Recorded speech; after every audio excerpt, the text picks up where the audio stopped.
अभिषेक का जो मल्होत्रा जी को अभी प्रेसिडेंट बनाया है हरियाणा का, तो इसके बारे में बताइए सर हमारे से। तो पहले तो सर मैं अपने बड़े भाई अश्विनी कुमार मल्होत्रा जी को प्रदेश अध्यक्ष नियुक्त होने पर मुबारकबाद देता हूँ। ये कांग्रेस पार्टी के काफी पुराने कार्यकर्ता हैं और पार्टी के लिए हर फील्ड में उन्होंने काम किया। जहाँ जहाँ पार्टी ने गया तो उनका एक छोटा सा पार्टी की तरफ गिला था कि पार्टी के लिए मैंने बहुत किया तो पार्टी ने कुछ नहीं मेरे लिए किया, तो वो आज मेरे हिसाब से आज गिला खत्म हो गया। तो मैं सबसे पहले तो अपने बड़े भाई अश्विनी मल्होत्रा जी को मुबारकबाद देता हूँ प्रदेश अध्यक्ष की नियुक्ति पर, और आशा करता हूँ बहुत जल्द ये टीम बनाए और पूरे प्रदेश में जो डिस्ट्रिक्ट की टीमें बनेगी वो इनको सपोर्ट करेंगी, जैसे कांग्रेस पार्टी। और पार्टी की ओर से क्या कार्य रहता है सर? सर देखिए, इंटर कम्प्लाइज में मोस्टली क्या होता है, हमारे साथ बैंकिंग एसोसिएशन होती है, दूसरी हेल्थ डिपार्टमेंट्स होती हैं, जितनी ट्रेड यूनियंस है वो इसमें काम करती है।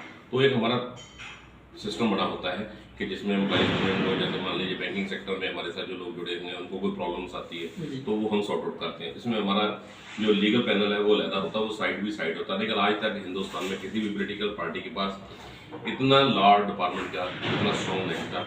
नॉर्मली क्या होता था, प्रॉब्लम सुन लेते थे, मीडिया में चली जाती थी, 4 दिन बाद लोग भूल जाते थे।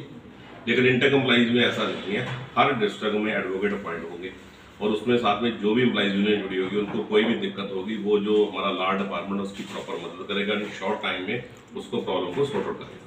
सर जैसा कि पार्टी में जो पुराने कार्यकर्ता आज तक जुड़े हैं, जो जमीन से जुड़कर कार्य करते हैं, पार्टी की मजबूती के लिए कार्य करते हैं, उनको पार्टी ऑन नहीं करती, ऐसा क्या कारण है? ऐसे होता है कि कई बार क्या होता है, घर में परिवार में 4 बच्चे बहुत मेहनत कर रहे हैं, लेकिन 2 बच्चे या 1 बच्चा ऐसा होता है उसकी मेहनत तो सबको नजर आती है, लेकिन जो 3 बच्चे उससे ज्यादा मेहनत करते हैं तो उसके बच्चे की मेहनत में कोई फर्क नहीं होता। फर्क क्या होता है प्रेजेंटेशन का, कि मैं मेहनत कर रहा हूँ लेकिन मुझे अपने माँ बाप को, भाई बहनों को बताना ही में दिक्कत होती है, जब मैं उस ढंग से प्रेजेंट नहीं कर सकता हूँ जो वह जहाँ तक आवाज पहुंचनी चाहिए। ऐसा कुछ नहीं होता। अगर पार्टी वर्कर को मान सम्मान नहीं मिलेगा तो पार्टी आगे सर्वाइव ही नहीं करेगी, ऐसा कुछ नहीं होता। लेकिन जरूर ये होता है कि कई बार कुछ केसों में देखा जाता है कि जो जिस चीज के लिए हकदार होता है उसका हक मर जाता है। मैं इस चीज में इनकार नहीं करूंगा, हो जाता है, लेकिन अक्सर नहीं होता, कभी कभी हो जाता है और नहीं होना चाहिए। मैं ये चाहता हूँ, और मैंने ही सर ये अवॉइड उठाई थी कि कांग्रेस पार्टी का एक संविधान है कि इसमें अगर दूसरी पार्टी से कोई आदमी आता है तो उसको 3 साल संगठन में और 3 साल उसको किसी भी गवर्नमेंट में कोई भी पद ना दिया जाए। और मैं उस लिए आज भी लड़ाई कर रहा हूँ, मैं कामयाब भी हूँ काफी हद तक, ऐसा कुछ नहीं है। मैं ये चाहता हूँ अगर कोई दूसरा बंदा आपकी पार्टी में आता है तो 3 साल पार्टी में सेवा करे, पार्टी में कार्यकर्ता करे, उसके बाद ये ना हो कि पार्टी में आज ज्वाइन किया उसको सुबह टिकट दे दीजिए। तो इस चीज के पहले खिलाफ है, आज भी खिलाफ। अक्सर सर ऐसा देखा गया है, जैसे सर जिन पार्टी ने किया, जिन पार्टी या जिन लोगों ने किया उसको उनको नुकसान भी झेलना पड़ा। अगर मैं इस चीज को, मुझे मानने में कोई दिक्कत नहीं है अगर 400 से 40 में पार्टी आ जाए, ये कांग्रेस पार्टी है, तो उसका कारण यही था कि जो कर्मठ कार्यकर्ता थे उनको जो बनता मान सम्मान था वो नहीं दिया गया। पार्टी के प्रति वफादार कार्यकर्ता कल भी था, आज भी है, कल भी रहेगा। मुझे मानने में इसमें कोई झिझक नहीं है कि जब भी बेईमानी आई वो लीडर की तरफ से आई, लीडरशिप की तरफ से आई। वर्कर तो पहले भी ईमानदार था, आज भी ईमानदार, पहले भी मेहनती था, आज भी मेहनती था। तो सर देखा गया जैसे कि कांग्रेस जो पार्टी है इसमें से बहुत सारे बड़े बड़े लीडरों ने, कईयों ने पार्टी छोड़ी है, इसके पीछे क्या? सर आपका अपना सवाल, अपना जवाब है, मैं तो कह ही नहीं। सर आपके सवाल के अंदर जवाब है, मैंने तो पहले ही कह दिया है कि जो लीडर होता है, चाहे वो टिकट के लिए एमएलए बना होता है, एमपी बना होता है, मिनिस्टर बना होता है, वफादारी वो बदलता है, वर्कर तो बदलता ही नहीं है। तो मैं तो आपके पास तो आपका सवाल का जवाब है, जो आदमी बेवफा है उसके बारे में मुझे लग नहीं रहा कि बात करिए। और पार्टियों को भी चाहिए कि ऐसे लोग जो जब पार्टी को उनको जरूरत होती है वो छोड़ के चले जाते हैं, और पार्टी में मान सम्मान सब लिया होता है, लेकिन जब पार्टी को जरूरत होती है छोड़ के चले जाता है, तो ऐसे लोगों को दोबारा मुंह नहीं करना चाहिए। और वाकई का आपको ग्राउंड लेवल पे बात बताऊं, उनको लोग अटेंड भी नहीं करते। और इसकी ताजा उदाहरण उत्तरी भारत में नवजोत सिद्धू से ज्यादा कुछ नहीं होगी। माँ पार्टी को छोड़ के, बीजेपी को छोड़ के कांग्रेस में गया, अकाली दल में गया, तीसरे गया, कभी आम आदमी पार्टी का, उसको बोलते हैं कि घर का कुत्ता ना गली का ना घाटा। सर अक्सर देखा गया है कि पार्टी में क्या होता है कि एक पारिवारिक राजनीति चलती है, जी, और परिवार के ही व्यक्ति उसमें चुनाव लड़ते हैं और अन्य वर्कर को टाइम नहीं दिया जाता, उसके बारे में? मैं सर लास्ट इलेक्शन में जब मेरी पंजाब में ड्यूटी लगी, जिसमें तकरीबन 30-35 सीटें थी, तो ये भी क्वेश्चन उठा गया कि एक पार्टी के एक एमएलए, उसका घर वाले टिकट भी मांग रहा है, घर वाली भी मांग रही है, भाई भी मांग रहा है, बंधु भी मांग रहा है, भतीजा भी मांग रहा है।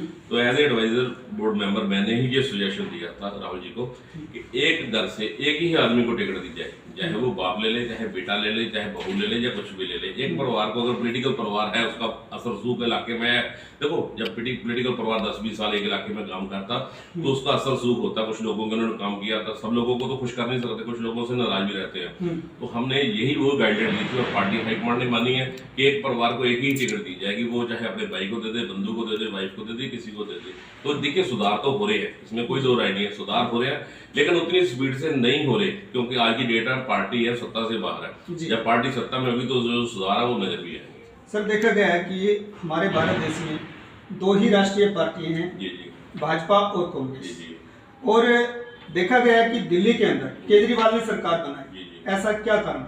ठीक है, 2 चीजें। पहली बात तो मैं आपको क्लियर कर दूं कि देश में राजनीतिक पार्टी जो राष्ट्रीय पार्टी है वो एक ही है, कांग्रेस है। मैं इस बात को क्लियर कट कहूंगा, वो एक ही है जो घर घर गली गली हर मोहल्ले तक पहुंची है। बीजेपी का जो भी सिस्टम है तो कॉर्पोरेट जगत की तरफ से प्रयोजक है, स्पॉन्सर है, इसके अलावा कुछ नहीं। मैं आपको धीरे धीरे इसमें भी क्लियर कर दूंगा।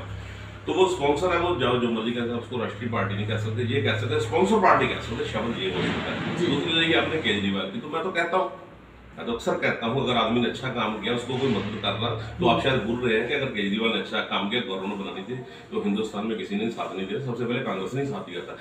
हर अच्छे काम के देख लेना, कांग्रेस ने साथ दिया, किसी और पार्टी ने साथ नहीं दिया।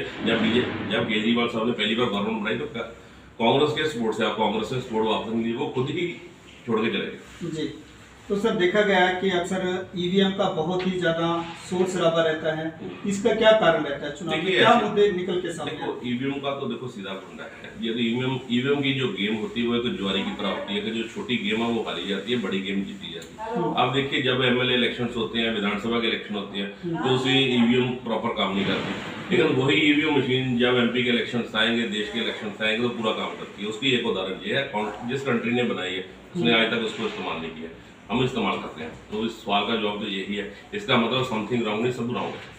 सर जैसे आज अश्विनी मल्होत्रा जी को आपने सम्मान दिया है, प्रदेश के अध्यक्ष बनाया है, जी जी, यदि ये आज कार्य करते हैं पार्टी के लिए, तो ऐसा तो नहीं कि जो इनका सपना वो फिर टूट जाए? सर ऐसे 2 चीजें हैं कि मेरा इससे मल्होत्रा जी से कुछ साल पहले मुलाकात हुई थी, कांग्रेस मुख्यालय में ही हुई थी। तो ये उसका प्रपोज दावेदार थे कुरुक्षेत्र के, और ऑलमोस्ट उनकी टिकट फाइनल में थी। चलो कुछ कारण हुआ, मैं उस चीज़ पे नहीं जाऊँ, वो टेक्निकल कारण था, वो जो चीज़ नहीं कर सके, वो जो कुछ लग कर गए, क्योंकि ये कार्यकर्ता जमीन के साथ जुड़े हुए थे। तो मैं आपसे ये वादा करता हूँ आने वाले टाइम में इस सवाल का जवाब यही रहेगा। आज भी इनसे पूछ लीजिए, अगर इनको प्रदेश अध्यक्ष की जिम्मेवारी दी गई है, किसी भी आदमी से रिकमेंडेशन नहीं ली गई, सिंगल मैन भी को कह दे कि हमने रिकमेंडेशन दी नूरा जी आपने तब इनको किया, ऐसा कुछ नहीं है। इनका सिर्फ काम और काम करने का तरीका और उसका जो जज्बा है उसको देख के ही जिम्मेवारी दी गई। तो सर एक बात और जानना चाहूंगा, माननीय प्रधानमंत्री नरेंद्र मोदी जी के ऐसे कौन से फैसले गलत रहे जो आज देश उनको भुगत रहा? मुझे ठीक बता, गलत तो मैं बहुत बना दूंगा, एक आधा ठीक ही गिना दी जी, एक आधा ठीक गिना दीजिए, आप बता दीजिएगा कोई हमारे। मुझे तो ठीक को नजर नहीं आया आज तक जी। लाइनें देखी हैं, कभी नोटबंदी में, कभी जीएसटी में, कभी शमशान घाट में, कभी किसी काम में लाइनें देखी हैं। मतलब जो गाड़ियां बैंकों से निकली, हॉस्पिटल से निकल के शमशान घाट से लेके जहाँ कह रहे थे गंगा मैया मुझे बुला रही है अपने पुत्र को, आज तो भरे नहीं। आज तो गंगा मैया में देखिए क्या हालात हो, आप जाके देखिए। करीबन वो कहते हैं नलो जी हमने कम से कम ज़्यादा नहीं 3 दिन में 250 लाशें निकाल के, डेड बॉडी निकाल के, हमने 5 डेड बॉडी को ला के संस्कार किया। आप कहाँ की बात कर रहे हैं? किसी देश की बात कर रहे हैं? किस चीज़ की बात कर रहे हैं? मुझे तो समझ नहीं आ रहा। आपने कह रहे हैं, आपने शब्द भी कैसे इस्तेमाल कर रहे हैं कि अच्छी बात थी? कौन सी अच्छी बात थी? एक भी बता दीजिए, मैं मान जाऊँ। ठीक है, गलत बातें मैं आपकी बहुत बनाता हूँ, शुरू से लेकर अंत तक शुरू कर दूंगा जी। जिस आदमी ने अपना बाप गुरु जिसको कहा, उसकी अडवाणी जी की हेल्प किया करती बुजुर्ग आदमी की, शुरुआत वहीं से कर लीजिए, आगे आगे आते जाइए, देख लीजिए कोई एक भी आदमी बता दीजिए कि जिसके लिए किया। और एक बात देखिए, पिछले 1.5-2 साल से पूरे देश में चाहे छोटी इंडस्ट्री, बड़ी इंडस्ट्री, दुकानदार, रेडी वाला, पड़ी वाला, सब घाटे में। लेकिन इनकी जो भजन मंडली, मित्र मंडली है, जो कारपोरेट जो है, वो एशिया में नंबर 1 बन रहा है, फाइनेंशियली को दूसरे बन रहा है। मुझे आप बता दीजिए ना कि आप सीनियर पत्रकार है, मुझे ये बता दीजिए कि दुनिया भर के कारोबार बंद है, हर चीज़ फील्ड बंद है, लेकिन आप फिर भी प्रॉफिट में हैं। कैसे प्रॉफिट में है? इसमें मतलब समथिंग रॉन्ग, कुछ रॉन्ग है, कुछ गलत है। लोगों को अभी नहीं, 2 साल बाद पता लगेगा, तब पता चलेगा कि जो तन के कपड़े पाए वो भी बिक चुके हैं। तो मुझे लग रहा है कि इससे बहुत बुरा हालात देश के और नहीं होंगे, ना ही होने चाहिए। जो देश ने 70 साल में तरक्की की थी, मोदी साहब ने उसका मलिया पेट 7 साल में कर दिया है। तो डॉक्टर साहब लास्ट हम ये पूछना चाहेंगे, हमारे चैनल के माध्यम से आप क्या संदेश जनता को? मेरा यही जनता को संदेश है, आप पार्टी पर छोड़िए, इंसान और इंसानियत के लिए काम कीजिए, देश के लिए काम कीजिए। अगर आप देश के लिए काम करेंगे ना तो आपको सुकून भी मिलेगा और आपका देश भी बच जाएगा। जब आपका घर बच जाएगा, ये मत सोचिए कि मेरे पड़ोसी के घर में आग लगी है तो मैं क्यों जाऊं, ये सोचिए कि आज उसके घर में लगी तो मैं जो सोच रहा हूँ कल जब मेरे घर में आग लगेगी तो वो भी यही सोचेगा कि आग उसके घर में लगी है, और लास्ट में क्या होगा, दोनों घर ही जल के खाक हो जाएगा और देश का ये दुर्भाग्य यही है। ठीक है सर, बहुत धन्यवाद। धन्यवाद। जी मल्होत्रा जी, आज आपको प्रदेश अध्यक्ष नियुक्त किया गया है। आपकी जो ख्वाहिशें थी आज वो पूरी हो चुकी हैं।